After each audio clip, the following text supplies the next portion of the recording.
Good morning. Oh, that's loud. That's okay. I'll temper myself. I'll try anyway.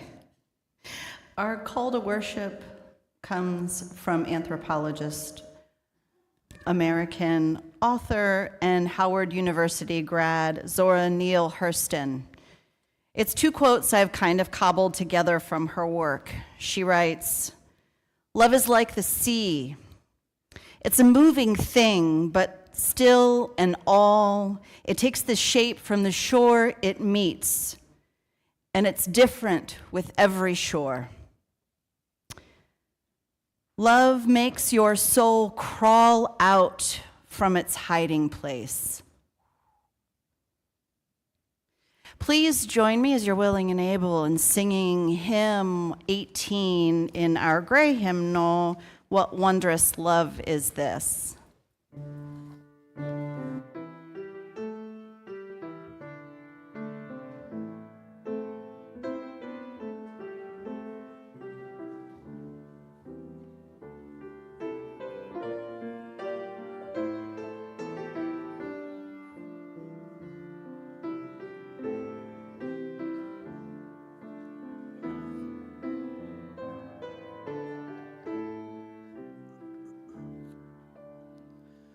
What wondrous love is this, O my soul, O my soul? What wondrous love is this, O my soul? What wondrous love is this that brings my heart such bliss and takes away the pain of my soul, and takes away the pain of my soul? When I was sinking down, sinking down, sinking down, when I was sinking down, sinking down, when I was sinking down beneath my sorrow's ground, friends to me gathered round, O my soul, friends to me gathered round, O my soul. To love and to all friends I will sing, I will sing. To love and to all friends I will sing. To love and to all friends who pain and sorrow mend, with thanks unto the end, I will sing, I will sing. With thanks unto the end, I will sing.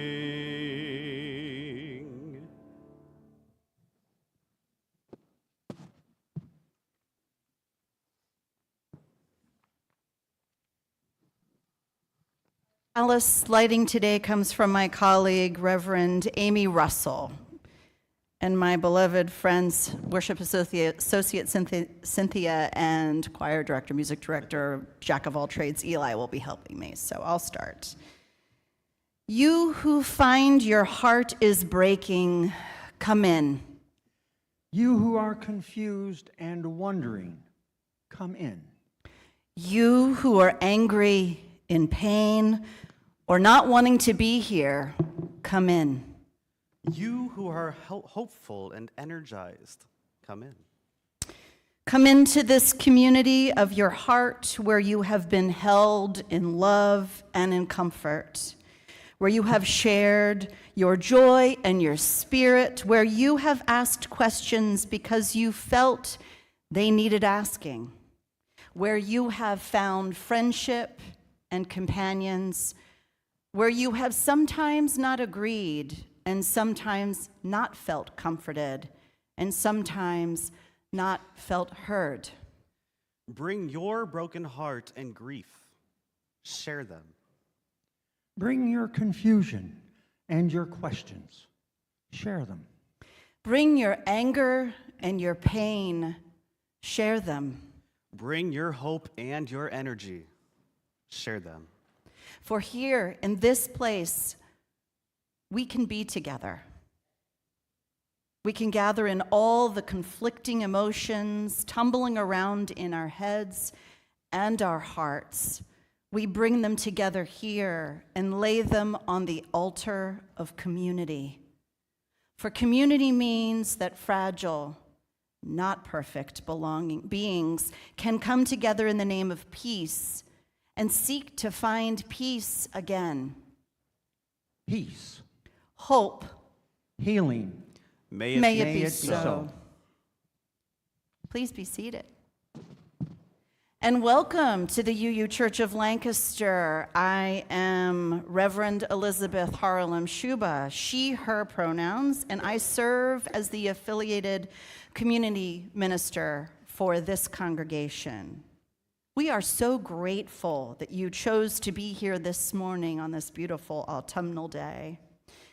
Let us lean into the complicated work of seeking the inherent worth and dignity of those we encounter, irrespective of reciprocity.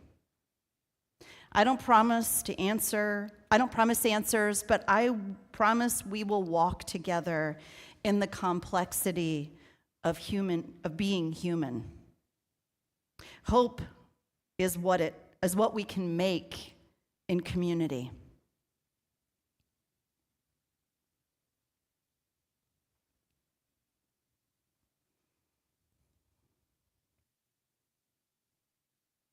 Our responsive reading is in the order of service by Pierre Teilhard de Chardin. I will read the bold type, and you will please read the unbold type. We don't have a word for that. We are one, after all, you and I.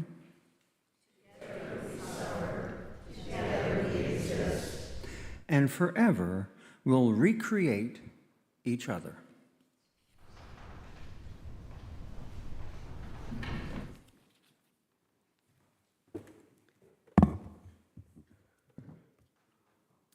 The reading this morning comes from a collection of poems called Wild Hope, Healing Words to Find Light on Dark Days by Donna Ashworth. It's titled Rope Ladder. I have seen a poem save a life. I have seen hands full of words grow legs and arms, run into a burning building and drag the lifeless out. You may see lines, but I see a rope ladder of letters leading up from rock bottom to a brighter day. I see a lighthouse, a lifeboat, a helicopter that roams the mountainside looking for the lost. I see a message from ancestors, a sign from above. I see hope, the thing with wings. You may not consider poetry important, but if you have seen a poem breathe life into empty lungs, like I have, you would look anew. Good morning, my beloveds. We are definitely in a difficult season. Some may say a decade, and for some, it's been their lifetime.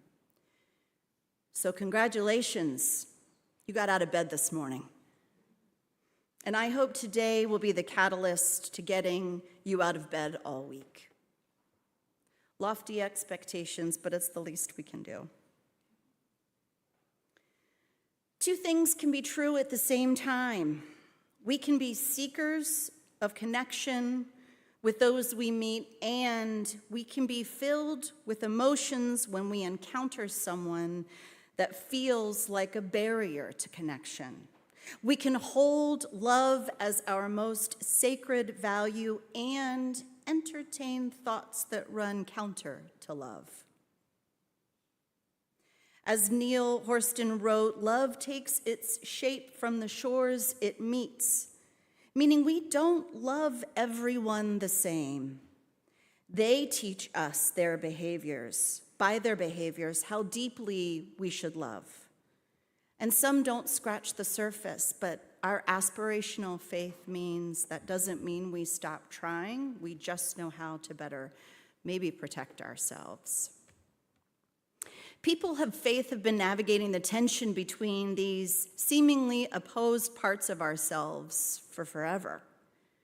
It's why across tradition, sacred texts ask us to trust something greater than ourselves. Because sometimes we forget that the only thing we can control is our response to difficulty. The only thing we can control is our response. We need a reminder to trust simple truths, truths that are simple to say but ever more complex to bear out. A few weeks ago, when a martyr was made of a person selling hate as freedom to a new generation of voters, the door of my office at the Ann B. Barshinger Kinster Institute became a turnstile of despair. Staff and patients alike crossed the thresholds to give expression to their sorrow.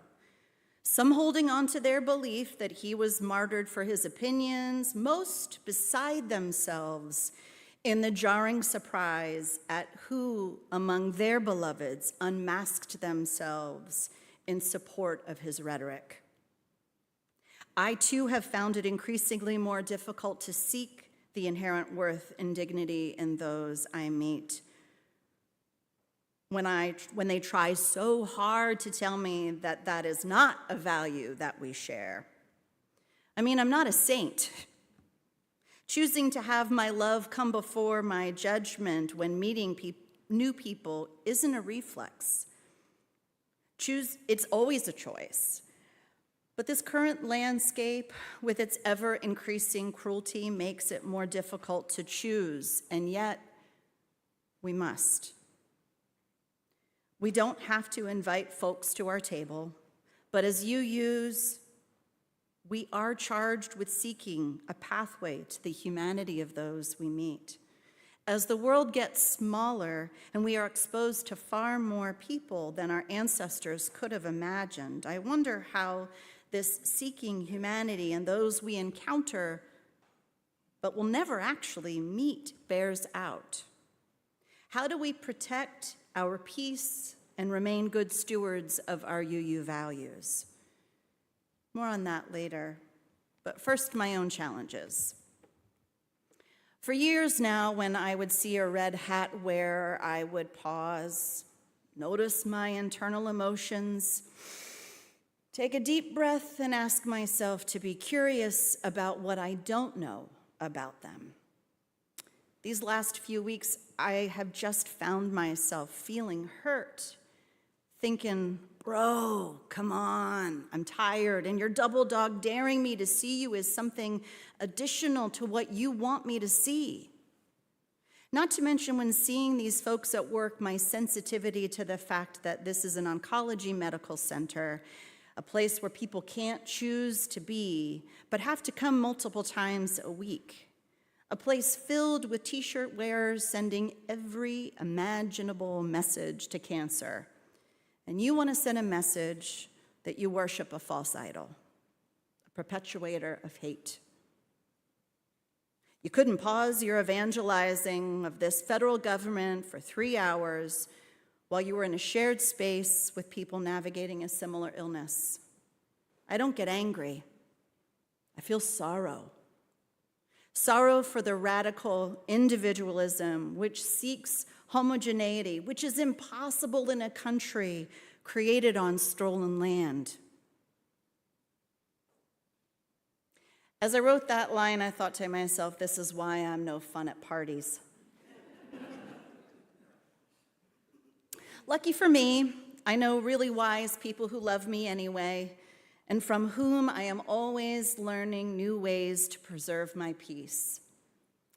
Last week, one of these brilliant and lovely humans participated in a diversity panel with me.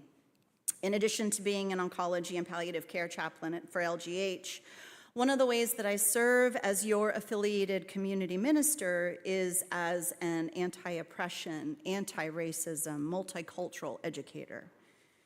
My friend and I were part of a panel at Elizabethtown College speaking to physician assistant students there. My friend Eric, a self-described nerd, is a nurse practitioner who has specialized in trauma neuro.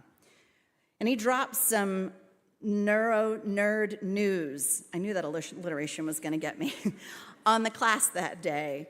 And I've been repeating it to anyone seeking my counsel, or if I'm honest, anyone who stands longer than 5 minutes in my presence. Thanks, Eric. When we have a big emotional response without additional stimulation, our brain will return to baseline in 90 seconds. I'll say it another way. You're reading a book, you hit a disturbing passage. If you put down the book and go make a sandwich in 90 seconds, that visceral response will have dissipated. If you keep reading, or better yet, if you go find a person to reiterate what you just read, you will remain in that heightened state until you allow yourself to move on to something else. Enter scrolling on the web and a 24-hour news cycle. No wonder we all have some degree of generalized anxiety disorder. Our minds and bodies were not meant to be perpetually fed in this way, the way that we habitually do. Need some water? Okay. How do we stay informed and remain well? If this is a question you've been asking yourself, you are not alone. I too have spent too much time scrolling. I have felt the shame of lost time down a rabbit hole of doom. But we can't remain naive to the world around us. So maybe we can change the way we consume information. The first behavior modification tool I utilized was to remove apps from my phone. No Instagram, no Facebook, no news. I found that little red circle telling me there was something new on my feed was a drug I couldn't ignore. Yes, I can still search the sites in my browser on my phone, but just adding that step has given pause to Pavlovian process. Here's my recommendation, and everything I say up here is a recommendation, and you can do what you like. Just dip your toe. As you're reading, pay attention to your emotions. When you begin to feel a heightened sense of fear or some other adverse response, pivot. Have at the ready things you know bring you joy. A walk, cat cuddles, a song, poetry, whatever you know changes your dopamine or serotonin uptake. Rumi said, let yourself be silently drawn by the strange pull of what you really love. It will not lead you astray. What does this have to do with loving our neighbor? Well, good thing I'm going to tell you. I have found that the less I know about what others are regurgitating from what they consume on their feeds, the more I am able to be curious about my neighbor. This is true irrespective of worldview. I realize I want to be part of the world where everyone is a critical thinker, and that just isn't what humanity has ever been. But humanity has experienced darkness before, and I return to those prophetic voices from our past to remind myself of its impermanence. I find more historical truth in the arts than I have ever had in the whitewashed version of what we've learned in school. Back to my challenge. It isn't just that I don't agree with the red hat wearer, it's that my head was already full of what red hat wearers like those like him were saying and thinking.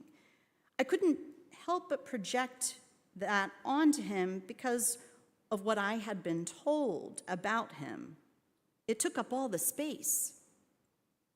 When I had my visceral reaction to his red hat, I fed that with what I heard as confirmation bias. My thought process went something like this. I feel sorrow when I see his hat. I know what I have heard about red hat wearers. He is the cause of my sorrow. I realized I was giving away too much of my power. This information becomes its own anti-connection propaganda, and I refuse to allow the ripple effects of a tyrant to cause me to forget who I am. Yassine Bey, who you may know as Mos Def, says, I know you are heartbroken. If you are sickened in a maladjusted society, it means that you are healthy. He goes on to say, I am mourning for all of us, but also I can't embrace despair even though it sometimes feels attractive and sensible. I refuse to live in fear. Not because I believe there's no reason to be fearful, but because joy and peace in a time of cruelty is a form of resistance. I will always choose resistance over despair. And this doesn't just go for red hat wearers. It goes for everybody we encounter who come through those doors. Pocket your assumptions, pull out your curiosity. Here comes the challenge. Poet Robert Hayden wrote these words, which I have slightly adapted to fit our time and also to let go of some words we don't use anymore. We must not be frightened nor cajoled into accepting evil as deliverance from evil. We must go on struggling to be human. Though monsters of abstraction police and threaten us, reclaim now renew the vision of a human world where godliness is possible and human. It is neither Republican, unhoused, poor, Christian, nor trans, but human, permitted to be human. It is hypocritical to say that we should not make assumptions about those we meet unless we disagree with their worldview. We don't have to like our neighbor to seek their inherent worth and dignity. But thinking we can protect ourselves,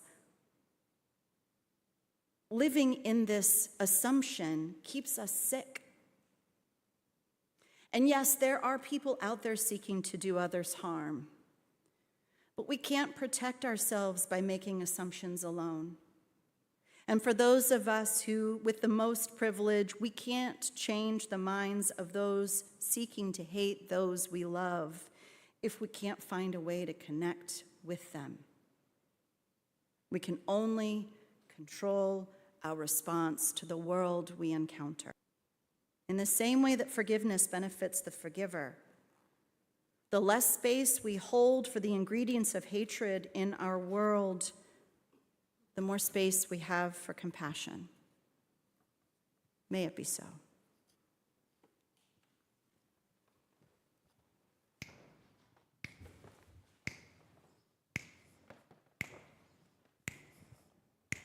Friends, this song is pretty easy today. And the choir invites you to come up and sing with us. When Alan starts playing the piano, feel free to come up with them. They have the music. Find a buddy. And the minister is going to come and sing with us today, too. Goes like this. Keep your heart wide open, though the waves want to push you around. It's that easy. You gotta keep your heart wide open till your faith brings you back to solid ground. Let's hear it, Alan. Come on up. If you want to sing, we're going to go around the sanctuary today. Make your way up, friends. It's okay.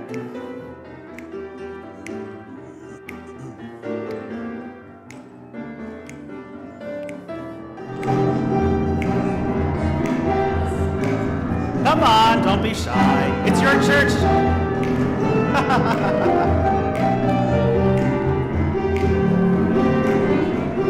Here we go.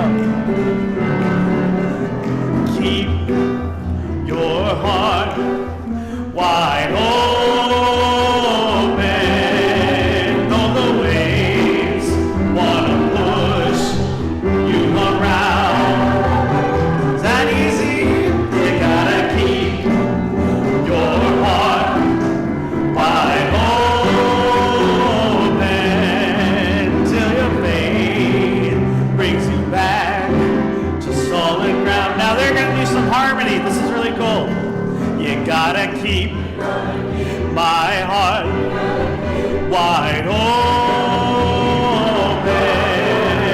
Though the waves wanna push me around, you can still come on up, that's okay. You gotta keep my heart wide open till your faith brings you back to solid ground. Come on, we gotta keep our hearts wide open till our faith trying to push us around.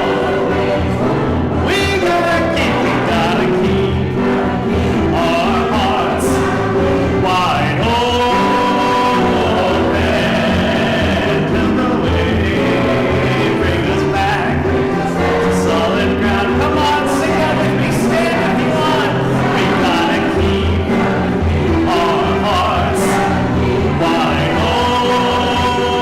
open, though the waves wanna push us around. Come on, get the energy up. Come on, we gotta keep our hearts wide open till your faith brings us back to solid ground. Let's hear it with just the voices, Alan. Ready? Gotta keep our heart wide open till the waves wanna push us around.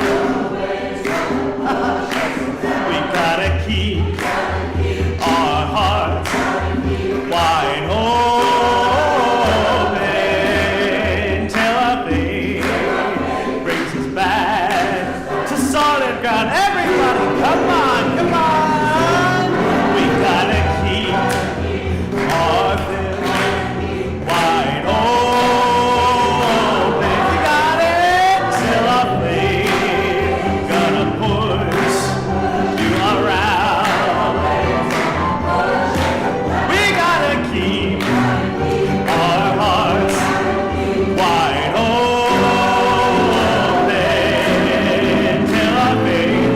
One more time. Solid ground. We gotta keep ready. We gotta keep our hearts wide open. For the waves wanna push you around. I can't hear it. Come on. We gotta keep our hearts wide open till our faith brings us back solid ground.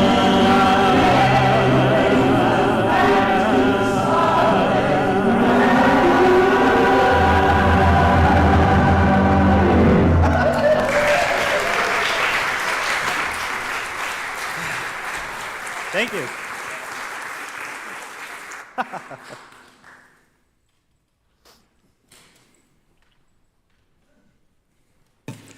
Thank you, Eli, and thank you to the choir for that wonderful interlude. And to Alan, to Craig. So many people need to be thanked.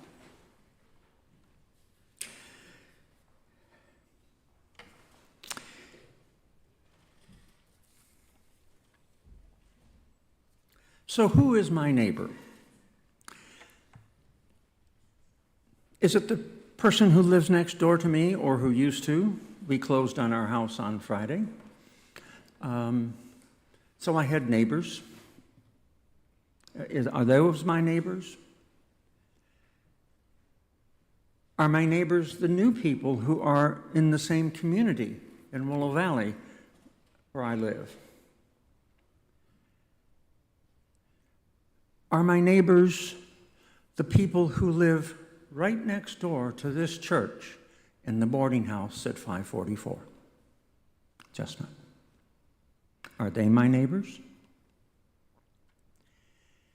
Are my neighbors those who are in any group that I'm in. Are you my neighbors? And am I your neighbor? And when we hear in the Christian tradition that we should love our neighbor as ourselves, what does that mean? What neighbor?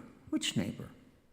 Can we choose which neighbor we're going to love as ourselves? That's always puzzled me a little bit. And then I would think of John Donne's poem that started, "No man is an island." No person is an island. You're not an island. I'm not an island. We are all connected. His philosophy was that we were all, everyone, was connected in some way. And any loss, whether it be a loss such as a cliff might crumble, or I think of when the old man in the mountain in the White Mountains of New Hampshire fell, that we all suffer that loss. And that when any one of us passes, we suffer that loss, which is what he meant when he said, don't worry for whom the bell tolls, which was a practice in 17th century England to toll the bell when someone in the community died. His response was, it tolls for you.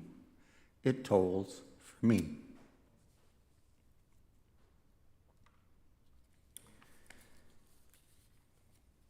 And I might add, you're always welcome at one of my parties.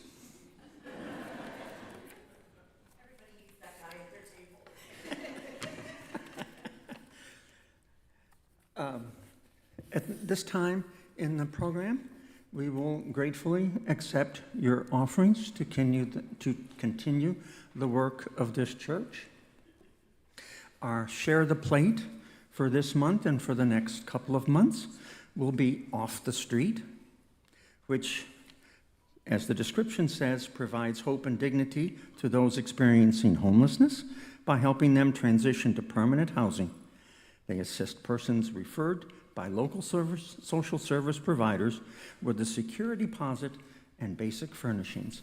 And I have to say, when we were downsizing, we gave them a lot of furniture, and they really used it. The plates may now be passed.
For the news faces I see in chairs, it is our custom at UUCL that you come up and you offer a stone for any joy or sorrow that you are holding in your heart. And we do this keeping those thoughts in our hearts and minds.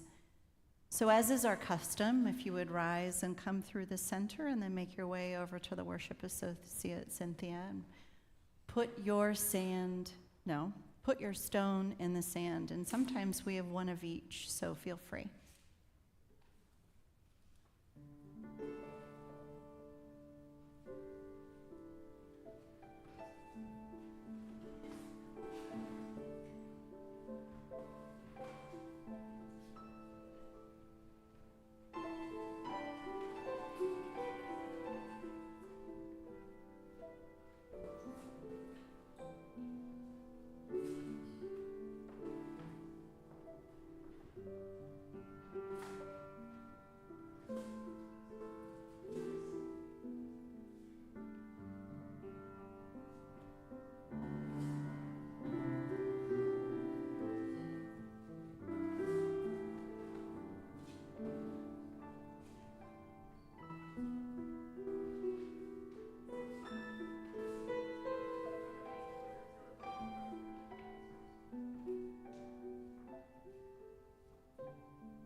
because I have a microphone, I can give expression to my joy, which is for the music that we get to experience here. So thank you to all of those. Often we get the last song on our way out, so let's just applaud. Thank you.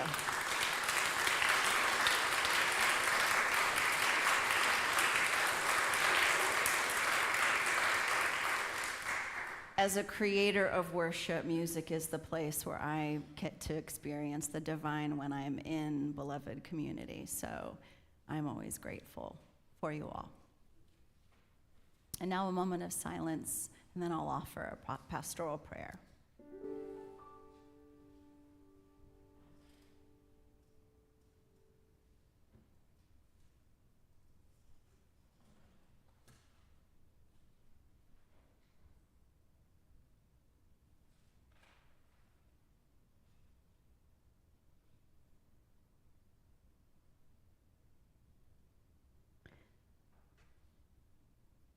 Spirit of life, may we remember that there are many pathways to the work of justice.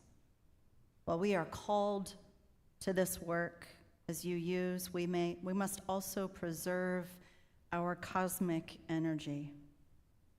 Sometimes care for ourselves is care for the world. As we struggle to hold the tension between hunkering down to survive these times and using our gifts for change, may we return again and again to beloved community. It will be what sustains us, what reminds us of our potential when we become weary. It is where we remember that we remain a spark of light in a dimming world. Blessed be. Amen. Shalom. And Ashe.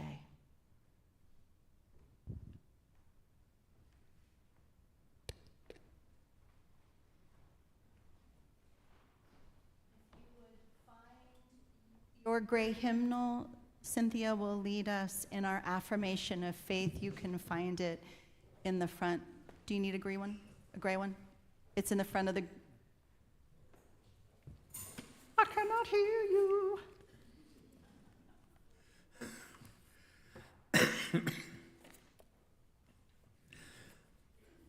We will say it first together in English and then in Spanish. Love is the spirit of this church, and service is its gift. This is our great covenant, to dwell together in peace, to seek the truth in love, and to help one another. El amor es el espíritu de esta iglesia, y el servicio es su ofrenda. Este es nuestro gran pacto, al convivir unidos en paz, al usar la verdad en amor y ayudarnos unos a los otros.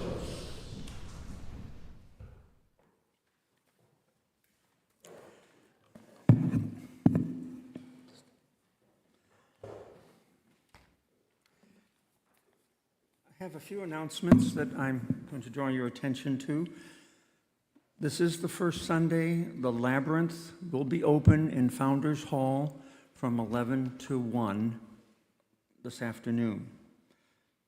So if you grab a quick cup of coffee, you still can go. On October 19th and 26th, 2 Sundays, at 11:30, there will be a Gathering to Know UU class for those of you who might be new to UU. And the sign up is in the lobby, or you can sign up online. In your order of service, I draw your attention to Wise Woman's Ways. It's a book discussion group that begins on Sunday, the 12th of October, at 1 o'clock till 3 o'clock in Emerson Hall. It will be facilitated by Eileen Rackover and Linda Dobbins. They'll be available today for information during coffee hour. I know it says last week, but they will actually be there today.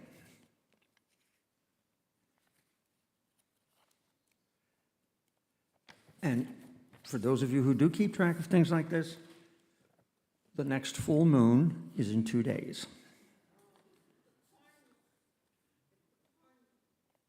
It's a corn moon. Good, okay.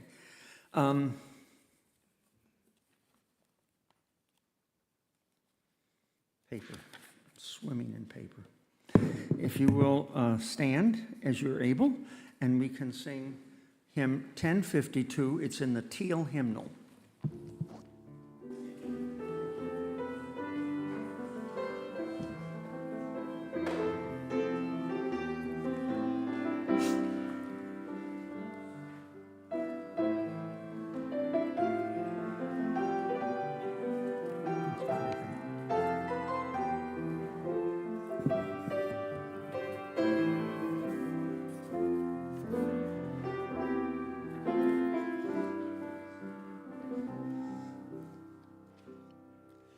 Far beyond the grasp of hands, or light to meet the eye, past the reaches of the mind,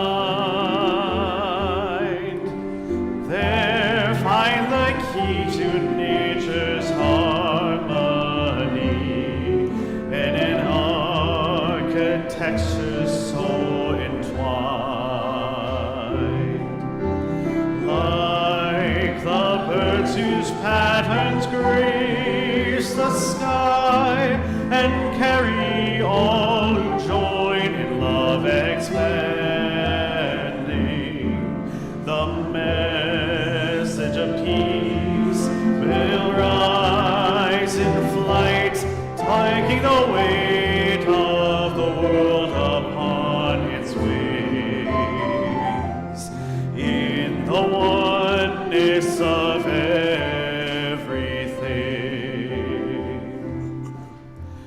peace is in the dance of trees who stir before the first breath of wind is yet perceived. Trust in the song becoming one with the dance, and all mysteries can be believed. Songs of lives long past that touch our own are written in the earth ever giving, and now to maintain the harmony gives to us all lives worth living, for the oneness of everything. Still we seek to find a truth that we might understand and reduce to terms to find. Vast and immeasurable time and space, also overwhelmingly designed. Oh, passing years just hide, I know the faith that winters in the heart to be reborn in, to hear and to feel the pulse of life enters my soul as a song to sing of the oneness of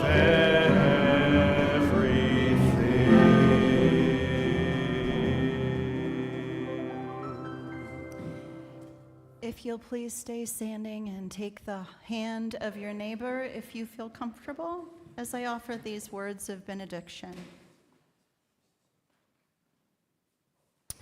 From Nikita Gill, poet, she writes, "The rage you are feeling comes from the same place inside your heart as the love. This is why you refuse to accept a world where cruelty reigns and the fire consumes us all.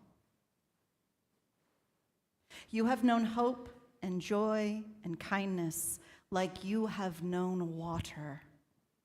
And justice is a river that demands you do not give up on it.